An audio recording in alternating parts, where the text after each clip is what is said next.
Golden Age Hollywood, the red carpets, the flashbulbs, the million-dollar smiles. We were sold a fairy tale, rags to riches, dreams coming true, stars born from nothing. But behind the velvet curtain was a different industry entirely, an industry built on flesh, in silence, on bodies traded like currency. This isn't a story about fame. This is a story about the price, because in Hollywood, nothing was ever free. Not the contracts, not the roles, not the stardom. Fame was purchased, with silence, with submission, with soul. And the legends we worship? They paid in ways we've spent decades pretending not to see. Subscribe now, because what you're about to witness isn't entertainment history. It's a crime scene, and the bodies are still warm. Let's start at the beginning. Before fame, before the contracts, before the names in lights, when they were just desperate kids with empty pockets and impossible dreams. Elvis Presley, The Investment, Memphis. 1954. Elvis Presley wasn't born a king. He was born dirt poor, Tupelo trash, a truck driver with a guitar and a dream that seemed laughable. And then he met Gladys Porter. History likes to skip over this part, likes to pretend Elvis just walked into Sun Records and magic happened. But money doesn't appear from nowhere. Those custom suits, that Gibson guitar, the studio time, someone paid for it. And in Hollywood's economy, nothing comes without a bill. Gladys Porter was what they called a patron, older, wealthy, connected, and very, very interested in young men with potential. Elvis wasn't the first. He wouldn't be the last, but he was the investment that paid off beyond anyone's wildest calculations. Paul Newman, the Park Avenue companion. Paul Newman, America's sweetheart, the man with eyes so blue they inspired salad dressing, the family man, the philanthropist, the legend. But before all that, he was a waiter on Park Avenue, serving champagne to politicians and power brokers who saw him as more than staff. In the 1950s, there was a circuit. Young actors who needed connections, older men who needed companions. It wasn't talked about. It was just understood. Paul Newman worked that circuit. Not in back alleys, in penthouses, at private dinners where the guest list read like a who's who of American power. He was beautiful. He was charming. He was available. And he was smart enough to know that Hollywood wasn't a meritocracy. It was a marketplace, and he was selling.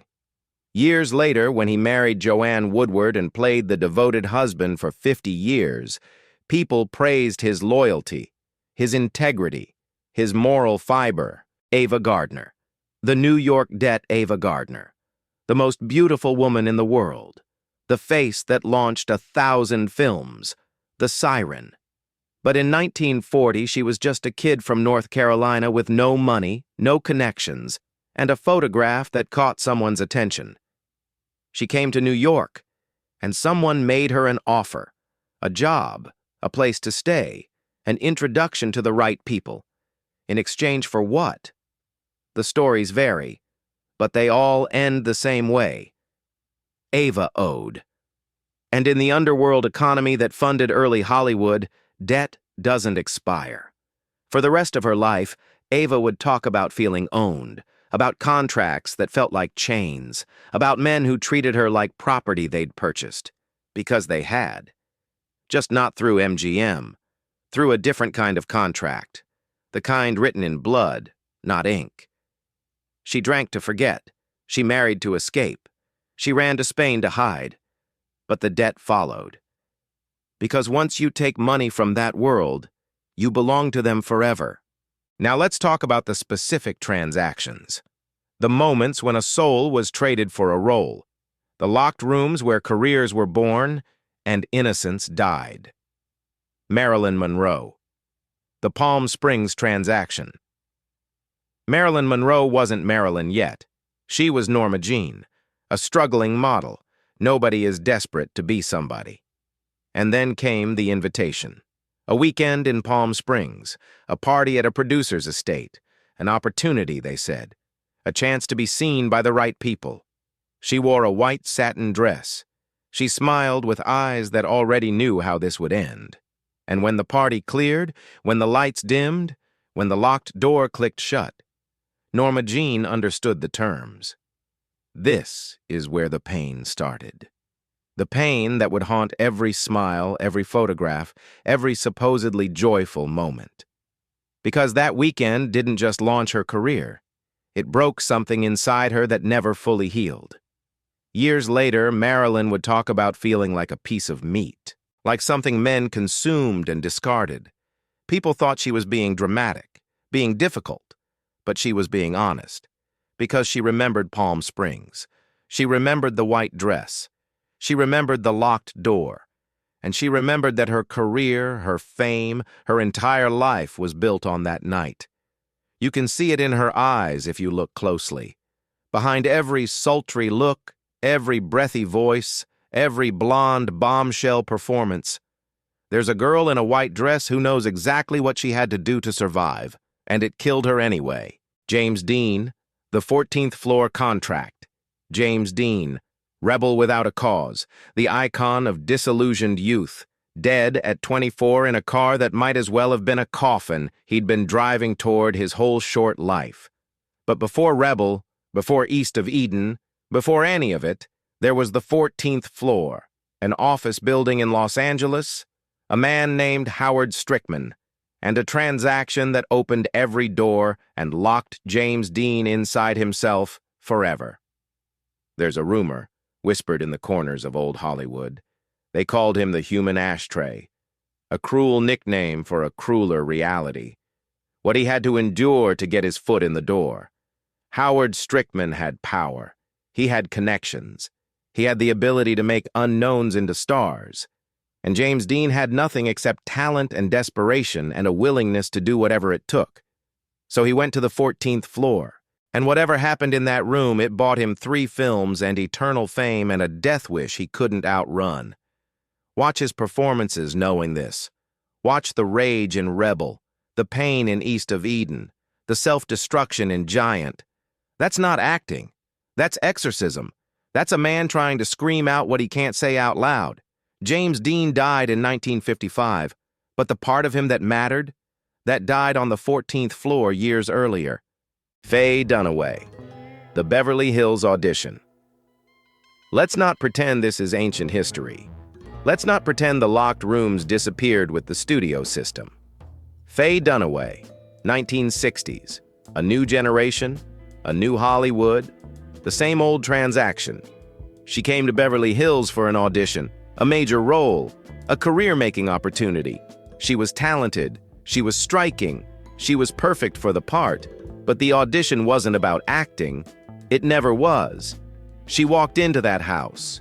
The door closed behind her. And what happened next, she's never fully spoken about, because some silences are survival. But we know this. She got the role. She became a star. And she spent the next 5 decades with a reputation for being difficult, demanding, cold. Maybe she was. Or maybe she was just a woman who learned that warmth gets you hurt. That vulnerability is a weapon used against you. That the only way to survive in an industry built on exploitation is to become untouchable. Faye Dunaway's ice wasn't born. It was forged in a locked room in Beverly Hills, where dreams and nightmares wear the same face. But here's where it gets truly horrific. Because sometimes the ones who sold them weren't strangers. Sometimes the betrayal came from inside the house. Rita Hayworth, The Family Trap. Her name was Margarita Cancino, 13 years old, a dancer with her father's company, beautiful even then, especially then. And her father, Eduardo Cancino, knew it, saw it, and monetized it. He called it training, called it preparing her for stardom. But what he was actually doing was grooming his own daughter to please wealthy men, to dance for them, to smile for them, to make them happy in ways a 13-year-old child should never have to understand. This wasn't Hollywood yet. This was before she became Rita Hayworth.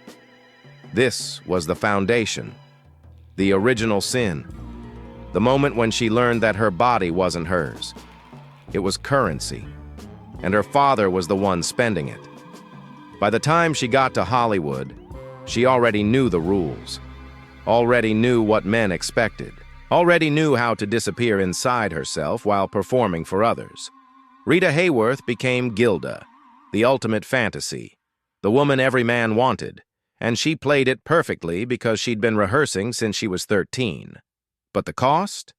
The cost was a woman who never knew how to be loved without performing, who never knew how to exist without pleasing, who died not remembering who Margarita Cancino even was, because her father had sold her before she ever had a chance to own herself.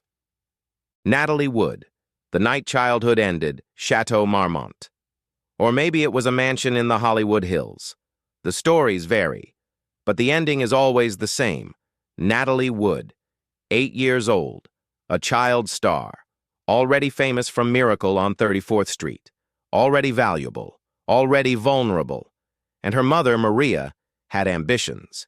Ambitions that required Natalie to keep working, keep booking roles, keep making money. So when a powerful man expressed interest in helping Natalie's career, Maria said yes. She brought her daughter to meet him. She left her alone with him. She closed the door. Natalie came out different, something broken in her eyes that never fully repaired, a fear of water that would eventually kill her, a terror of being alone that drove her into relationship after relationship. She never spoke about it publicly, but she told a few people, whispered it. The night her childhood ended, the night her mother traded her innocence for access. Years later, people wondered why Natalie was so haunted, why she seemed so fragile despite her success, why she drowned in dark water off Catalina Island in circumstances that never quite made sense. But maybe it makes perfect sense. Maybe she'd been drowning since she was 8, and the ocean just finished what Hollywood started. Rock Hudson, Universal's asset. Rock Hudson, the ultimate leading man, tall, handsome, the romantic ideal of 1950s America. Women wanted him, men wanted to be him, and he was gay. Desperately, completely, unavoidably gay. Universal Pictures knew. They'd always known. And they didn't care about Rock Hudson, the person. They cared about Rock Hudson, the asset, the commodity, the thing they owned. So they built him a closet made of glass. He could see freedom.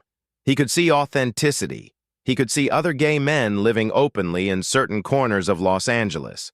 But he couldn't join them because Universal had invested too much. Because his value was tied to fantasy, because if America knew the truth, the asset would depreciate. So Rock Hudson became a service, to the studio, to the industry, to wealthy men who wanted access to a movie star. He attended the right parties. He smiled at the right people. He played the game. Cary Grant, the Malibu Secret. Cary Grant and Randolph Scott. Best friends, they said. Roommates, they said. Just 2 bachelors sharing expenses. And for 5 years, they lived together in a beach house in Malibu. They were photographed together. They were inseparable. They were, by all accounts, deeply, genuinely happy. Until the studios said, stop. Until the image managers said, this is becoming a problem. Until someone calculated that the rumors were starting to cost more than they were worth. So Cary Grant got married. And married again. And again. And again. 5 times. 5 attempts to prove something that everyone already knew wasn't true. Behind the gates of his various homes, he could be himself. He could love who he loved. He could exist without performance. But the moment he stepped outside, the mask went on. The accent got thicker. The charm got brighter. And Cary Grant, the person, disappeared behind Cary Grant, the product. He lived to be 82. Successful, beloved, one of the greatest actors who ever lived. And he spent most of those years pretending, not because he was ashamed, but because he was owned, by studios, by image, by a culture that demanded he choose between authenticity and survival. He chose survival, but he never stopped resenting the choice. But here's where it gets interesting, because some of them learned. Some of them figured out how to use the system's darkness against itself, how to become players instead of pieces. Grace Kelly, the Manhattan envelope. Before she was a princess, Grace Kelly was an actress with a past that included photographs, compromising photographs, the kind that could destroy a career or a royal engagement. Someone had them, someone always has them, and that someone wanted money. But Grace Kelly didn't panic, because by 1956, she'd learned how Hollywood worked. She'd learned about fixers, about envelopes stuffed with cash, about making problems disappear. So she called the right people, she paid the right amount, and the photographs vanished, not destroyed, just locked away, filed under insurance, because that's how you survive in Hollywood.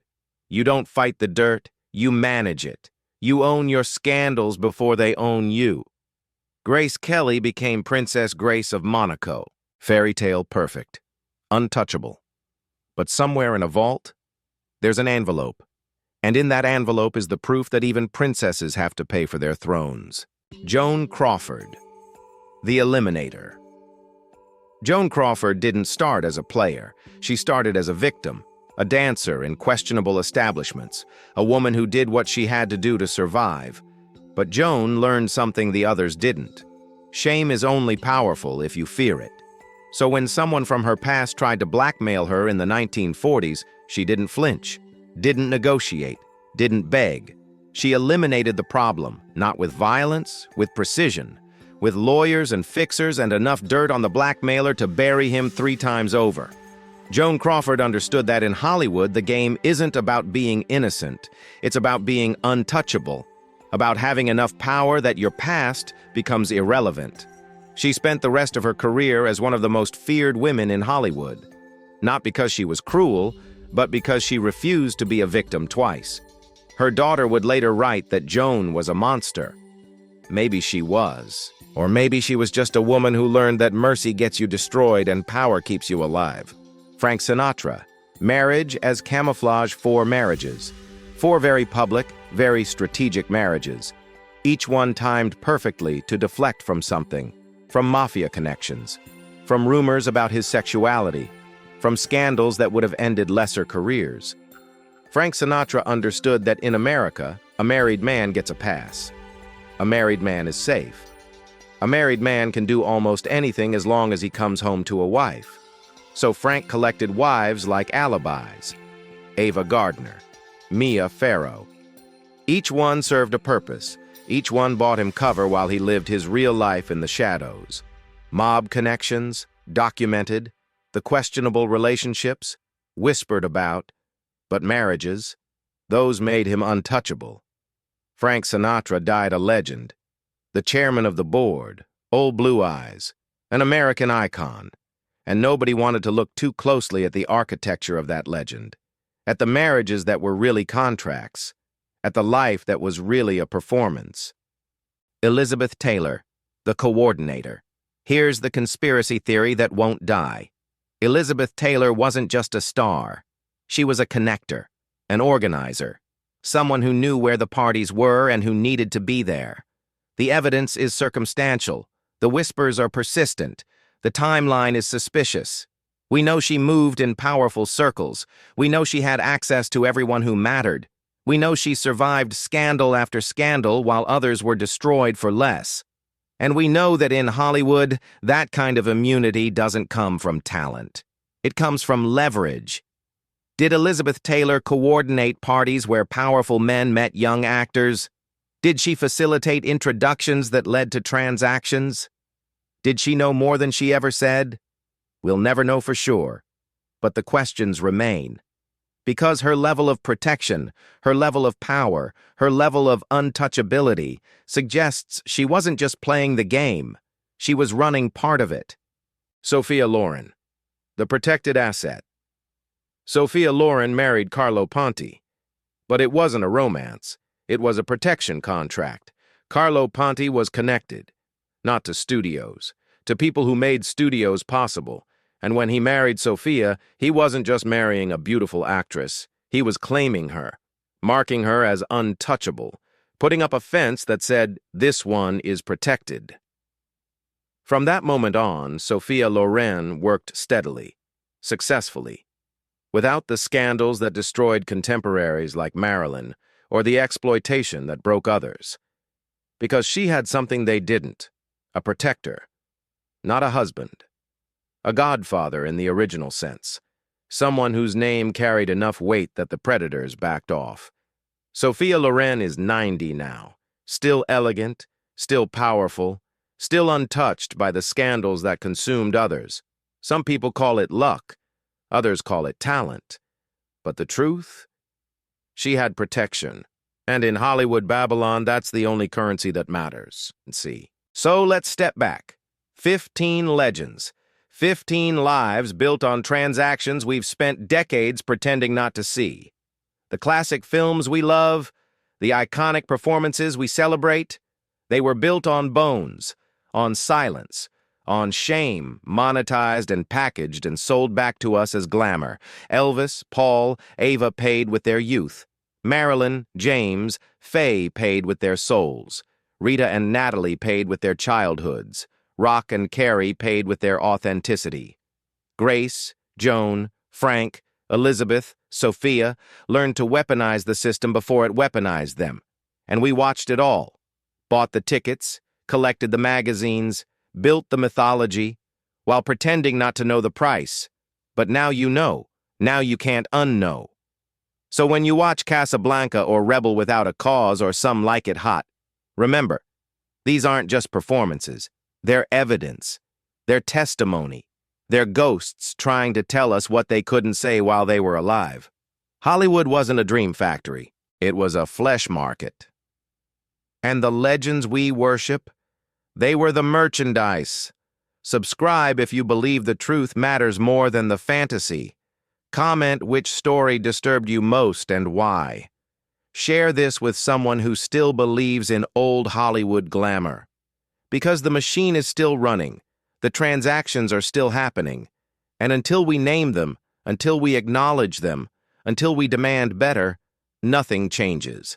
This is Hollywood Buzz, and we refuse to stay silent about the screams Hollywood tried to bury, like if you believe survivors over mythology. Comment which legend story you'll never see the same way again. Subscribe because history deserves honesty. Share this with someone who needs to know the cost of fame. The golden age wasn't golden. It was blood-soaked, and we owe them the truth.